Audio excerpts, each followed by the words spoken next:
Aláròyé máa wí o.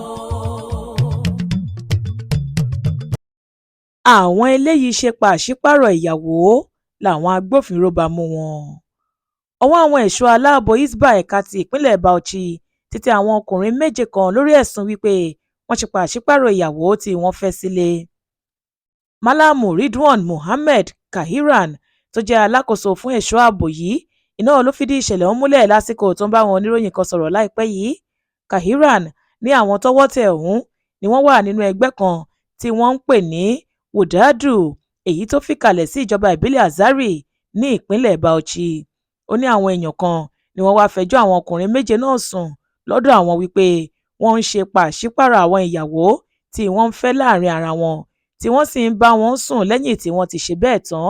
Ó ní kíákíá iná lòún pàṣẹ fún àwọn òṣìṣẹ́ ẹ̀ṣọ́ Hisbah kan tí àwọn ń pè ní Kobakobo láti lọ kó wọn nítorí ohun tí wọ́n ń ṣe ọ̀hún lòdì pátápátá nínú ìlànà ẹ̀sìn Ìsìláàmù. Ọ̀gá ẹ̀ṣọ́ Hisbah yìí ni àwọn afurasí ọ̀hún ti ń fẹnu fẹ́ra bí abẹ̀bẹ̀ tí wọ́n sì ń jẹ́wọ́ pé lóòótọ́ làwọn hùwà burúkú náà. Ó ní àwíjàre àwọn èèyàn yìí lásìkò tí àwọn ń fọ̀rọ̀ wá wọn lẹ́nu wò ní wípé ojú àlá ni ẹnìkan nínú wọn ti gba ìtọ́ni èyí tó ṣe àtìlẹ́yìn fún ìgbésẹ̀ tí àwọn ń gbé náà. Ọkùnrin yìí ní kò sóhun tó jọ èyí rárá nínú ẹ̀sìn mùsùlùmí nítorí Kùránì kò fààyè gba ohunkóhun tó bá ti tako àṣà ìgbéyàwó tí gbogbo ayé lọ́wọ́ sí.